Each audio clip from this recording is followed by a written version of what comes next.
Hello friends, welcome to my channel. మీకు కనుక ఈ వీడియో నచ్చినట్లయితే తప్పకుండా లైక్ చేయండి.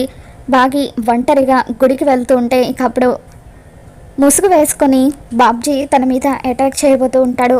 బాబ్జీ కత్తి తీసి అలా బాగీని పొడవబోతూ ఉంటే బాగి భయంతో కళ్ళు మూసుకుంటుంది.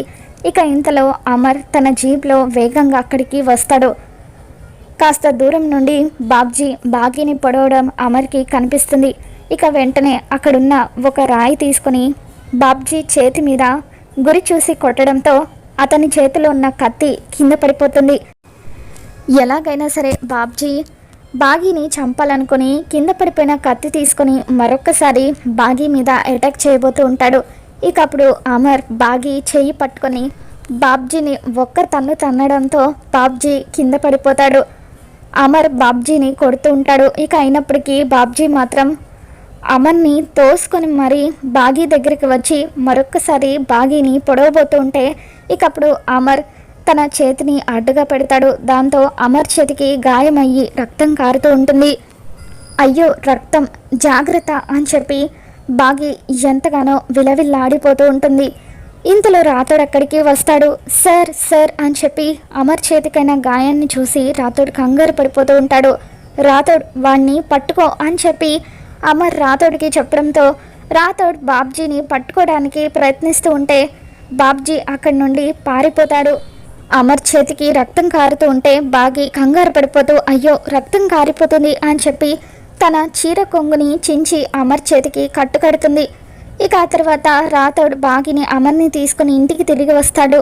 రాథోడ్ కంగారుగా అమ్మగారు అమ్మగారు అని చెప్పి అమర్ వాళ్ళ అమ్మగారిని పిలుస్తూ ఉంటే బెడ్రూమ్లో ఉన్న మనోహరి రాథోడ్ పడుతున్న కంగారుని చూసి అయితే ఈ రాథోడ్ మిస్సమ్మ చావు కబురు మోసుకొచ్చినట్టున్నాడు, బాబ్జీ గాడు దాన్ని చంపేస్తుంటాడు అని చెప్పి ఇక ఆనందంతో మెట్లు దిగుతూ కిందకి వచ్చేసరికి ఎదురుగా క్షేమంగా ఉన్న బాగి కంగారు పడుతూ కనిపిస్తుంది. ఇదేంటి మిస్సమ్మ క్షేమంగా ఉంది అంటే ఆ బాబ్జీ గాడు దీన్ని చంపలేదన్నమాట అని చెప్పి ఇక అలా పక్కకు చూసేసరికి ఎదురుగా సోఫాలో కూర్చొని ఉన్న అమర్ కనిపిస్తాడు. అమర్ చేతికి గాయం కూడా ఉంటుంది. ఇక అలా అమర్ చేతికున్న గాయాన్ని చూసి ఇంట్లో అందరూ కూడా కంగారు పడిపోతూ ఉంటారు.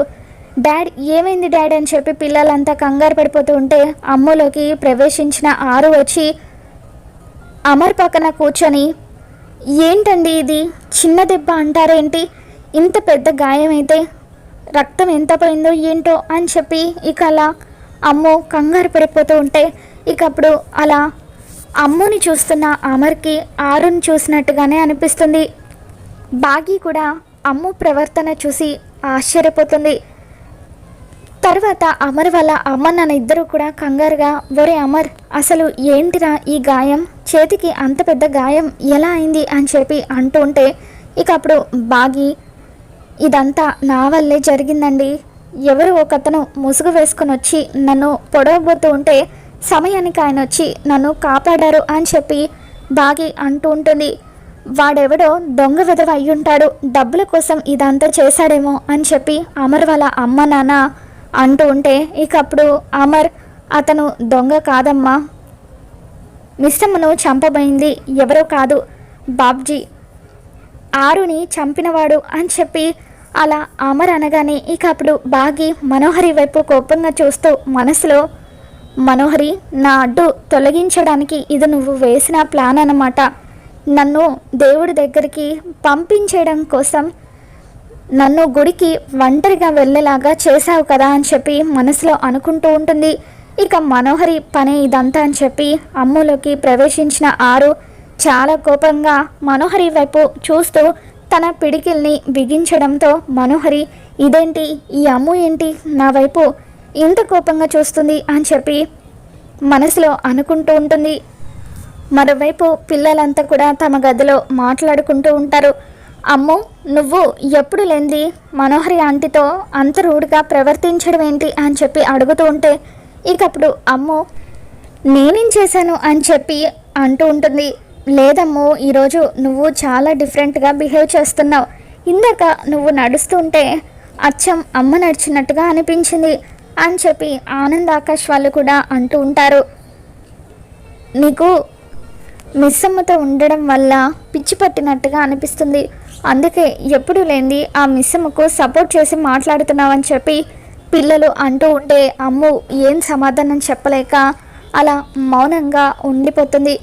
మరోవైపు మనోహరి తన గదిలో కూర్చొని ఆ బాగీని బాబ్జీ గడు చంపేస్తాడేమో తన అడ్డు తొలగించుకోవచ్చు అనుకుంటే ఇదేంటి ఆ బాబ్జీ గడు దాన్ని అలా వదిలేశాడు. ఈరోజు అమర్కి ఇదంతా చేసింది బాబ్జీ అని తెలిసిపోయింది. ఒకవేళ నా గురించి కూడా నిజం తెలిసిపోతే నా ప్రేమ నా పగ ఇవన్నీ కూడా సమాధైపోతాయి.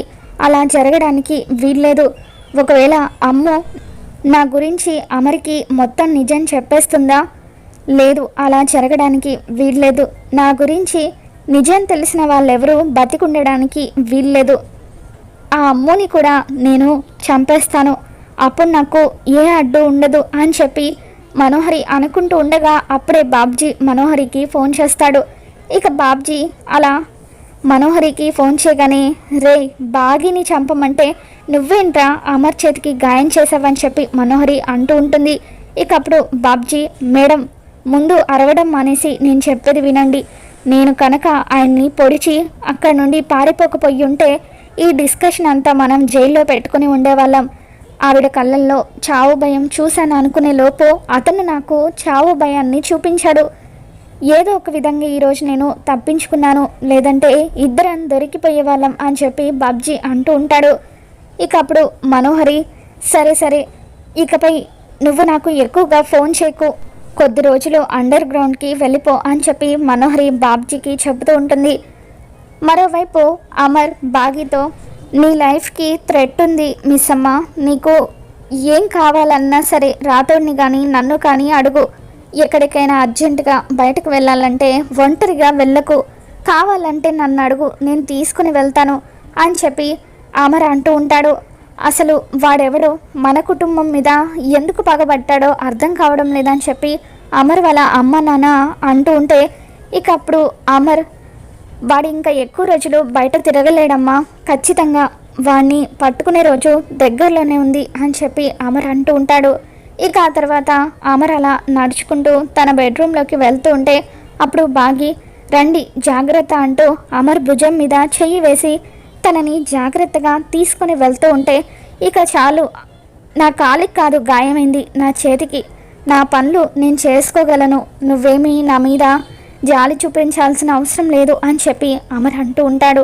ఇక అలా అమర్ నడుచుకుంటూ బెడ్రూమ్లోకి వెళ్ళిన తర్వాత బాగి, రండి కూర్చోండి అని చెప్పి తనకు అన్నీ కూడా అందిస్తూ సేవలు చేస్తూ ఉంటే, ఏంటి నిన్ను కాపాడానని చెప్పి నా మీద జాలి చూపిస్తూ ఇదంతా చేస్తున్నావా? ఏం అవసరం లేదు, నువ్వు మా ఇంట్లో ఉంటున్నావు కాబట్టి, మా వల్లే నీకు థ్రెట్ ఏర్పడింది కాబట్టి నేను నిన్ను కాపాడాను అంతే, నువ్వు నాకేమీ సేవలు చేయాల్సిన అవసరం లేదు అని చెప్పి అమర్ అంటూ ఉంటాడు. ఏంటి మీరు చిన్నపిల్లల్లాగా మారం చేస్తున్నారు? సైలెంట్గా చెప్పినట్టుగా విని ఒక చోట కూర్చోండి అని చెప్పి బాగి అలా అమర్ మీద అరుస్తూ తనని మంచం మీద కూర్చోబెడుతుంది. అసలు నిన్ను ఇంట్లోకి రానివ్వడమే తప్పైపోయింది అని చెప్పి అమర్ అంటూ ఉంటే, హలో మీరు నన్ను ఇంట్లోకి రానివ్వడం ఏంటి? మీరు రానిస్తే నేను ఇంట్లోకి రాలేదు, నేను రావాలనుకున్నాను కాబట్టే వచ్చాను అని చెప్పి బాగి అంటూ ఉంటుంది. అయినా ఇదంతా నేనేమి మీ మీద జాలితో చేయట్లేదు అని చెప్పి బాగి అంటూ ఉంటే, మరి దేనికోసం చేస్తున్నట్టు అని చెప్పి అమర్ అంటూ ఉంటాడు.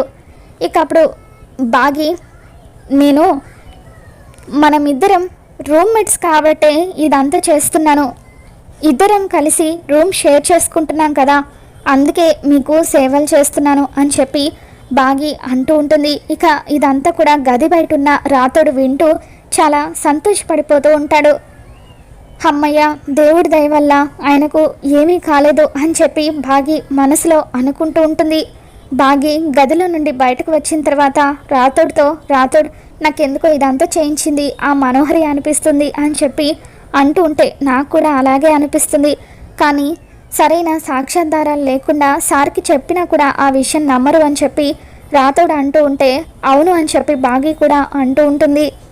మనం త్వరగా మనోహరియే ఇదంతా చేయించిందనడానికి సాక్ష్యాలు సేకరించి ఆయన ముందు బయట పెట్టాలని చెప్పి బాగి అంటూ ఉంటే అప్పుడు రాథోడ్, మిస్ అమ్మ నేను నిన్నొకటి అడగొచ్చా? ఇందాక రూమ్మేట్ కాబట్టి మా సార్కి సేవలు చేస్తున్నానని అన్నావు కదా, అది నిజంగా నిజమా?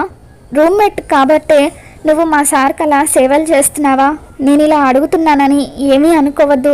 ఇందాక నువ్వు మాట్లాడే విధానం, నువ్వు మా సార్కి చేస్తున్న సేవలు చూస్తూ ఉంటే నువ్వు మిస్ అమ్మలాగా నాకు అనిపించలేదు. మా అమ్మగారే మళ్ళీ వచ్చినట్టుగా నాకు అనిపించిందని చెప్పి రాథోడ్ అలా ఎమోషనల్ అవుతూ బాగీకి చెబుతూ ఉంటే బాగీ కూడా అలా ఎమోషనల్గా రాథోడ్ వైపు చూస్తూ ఉంటుంది. మరి రాబోతున్న ఎపిసోడ్లో ఏం జరగబోతుందో మళ్ళీ మన ఛానల్లో తెలుసుకుందాం.